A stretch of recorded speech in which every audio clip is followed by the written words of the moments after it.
ማለት አይችልም። ከነቢያችን ሰለላሁ ዐለይሂ ወሰለም ህልፈት በኋላ ወዲያው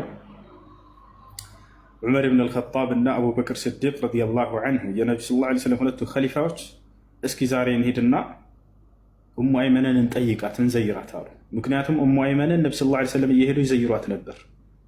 ማነች እቺ ኡሙ አይመን? በረካ ትባላለች ስሟ።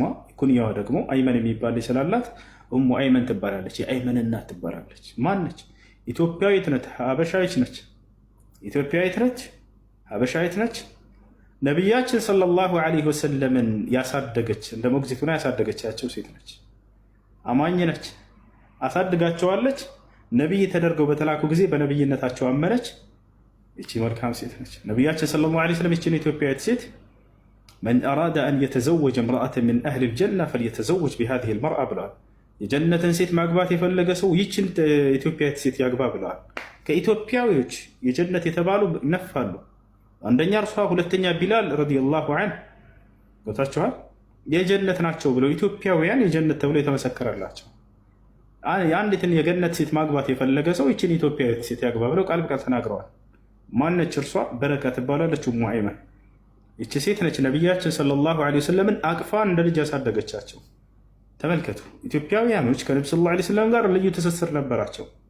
ህፃን ሆነው ነቢ ሰለላሁ ዐለይሂ ወሰለም ያሳደገቻቸው ኢትዮጵያዊት ነች። ነቢይ ተደርገው በተላኩ ጊዜ ነቢ ሰለላሁ ዐለይሂ ወሰለም እስከ ህይወታቸው ፍጻሜ ድረስ አዛን እንዲያደርግላቸው የመረጡት ኢትዮጵያዊ ሰው ነው። ልክ እንዲሁ ደግሞ ከንጉሶች መጀመሪያ እስልምናን የተቀበለው ነቢ ሰለላሁ ዐለይሂ ወሰለም ለዓለም መንግስታት ደብዳቤን እየላኩ እስላምን ተቀበሉ እያሉ ኢትዮጵያዊው ንጉስ ነው። ይሄ ንጉስ ነቢያችን ሰለላሁ ዐለይሂ ወሰለም ነቢይነታቸውን አምኖ በኢስላም ተቀብሎ ዝም አላለም። ከእርሳቸው ጋር ልዩ ትስስር ነበረው። ኡሙ ሐቢባ የምትባለው ሚስታቸውን የኢትዮጵያው ንጉስ እንደሆነ የዳራቸው ታውቃላችሁ። ወደ ኢትዮጵያ ተሳዳ መታ ነበር። ከዚያ በኋላ ይችን ሴት እንዲያገቡ እኔ ሙሉ ወጭ ልቻል አላቸው። ነቢ ሰለላሁ ዐለይሂ ወሰለም አንድ ባል ለሚስቱ የሚያወጣውን ወጭ ያንን ሙሉ የቻላቸው እርሱ ነው። በጣም ይወዳቸው ነበር። ነቢ ሰለላሁ ዐለይሂ ወሰለም በጣም ይወዱት ነበር። ቦታቸው ላይ ቁርአን በወረደ ጊዜ ይህ በተነበበለት ጊዜ ነጃሺ እንዳለቀሰ ከእርሱ ጋር የነበሩ ቀሳውስቶችና ልክ እንደ መነኩሴዎች እንዳለቀሱ አላህ በቁርአን ላይ ታሪካቸውን ገልጾላቸዋል። ቦታቸው የዛኔ ይሄ ነጃሺ የኢትዮጵያው ንጉስ ለነቢ ሰለላሁ ዐለይሂ ወሰለም ይሄን ያክል ሁሉ ክብር አሳይቷል። በጣም ይወዳቸው ነበር፣ ያከብራቸው ነበር። እንደ አጠቃላይ ይቺ ኢትዮጵያ ሴት ኡሙ አይመን ወይንም በረካ የምትባለዋ የነቢያችን ሰለላሁ ዐለይሂ ወሰለም አሳዳጊ ነበረች። ነቢ ሰለላሁ ዐለይሂ ወሰለም ነቢይ ተደርገው በተላኩ ጊዜ ነቢይነታቸውን አምና ተቀብላ ኢስላምን ተከትላ ከዚያ በኋላ ነቢ ሰለላሁ ዐለይሂ ወሰለም ቀድመዋት ሞቱ። እርሷ አርጅታለች። ነቢ ሰለላሁ ዐለይሂ ወሰለም እየሄዱ ይዘይሯት ነበር። አንቲ ኡሚ ባዕደ ኡሚ ይሏት ነበር። አንቺ እኮ ከእናቴ በኋላ እናቴ ነሽ ይሏት ነበር። ምን ያክል ክብር ነበር የሚሰጡት። እናቴ ነሽ ብለው ይጠራት ነበር። አንቲ ኡሚ ባዕደ ኡሚ፣ ከእናቴ በመቀጠል እናቴ ነሽ አንቺ ይሏት ነበር። እየሄዱ ይዘይሯት ነበር ነቢያችን ሰለላሁ ዐለይሂ ወሰለም። ከዚያ በኋላ ሞቱ።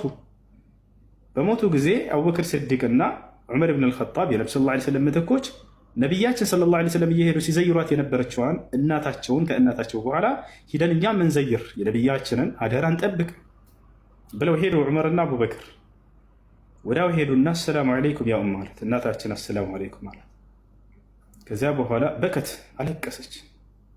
ገና ሄዳ ስታያቸው ማንን አስታውሳ? ነቢ ሰለላሁ ዐለይሂ ወሰለም አስታውሳ በጣም አለቀሰች። ከዚያ በኋላ ለምን ታለቅሻለሽ አሏት። ተደንቀው ጠየቋት። ለምን ታለቅሻለሽ? እነርሱ የመሰላቸው ምንድነው? በነቢዩ ሰለላሁ ዐለይሂ ወሰለም ህልፈት ምክንያት መስሏቸው።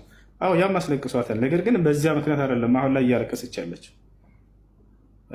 ለምን ታለቅሻለሽ? አማ ተዕለሚነ አነማ ዒንደላሂ ኸይሩን ሊነቢይ ሰለላሁ ዐለይሂ ወሰለም፣ ለነቢዩ ሰለላሁ ዐለይሂ ወሰለም ከምድራዊ ህይወታቸው ልቅ በቀጣዩ ዓለም ከአላህ ዘንድ ያላቸው ምንዳ በላጭና ታላቅ እንደሆነ አታውቂምን? ለምን ታለቅሻለሽ? መሄዳቸው እኮ ለእርሳቸው ከዚህ ከምድራዊ ህይወት ያ የተሻለ ነው እዛ የሚገጥማቸው ብለው ነገሯት።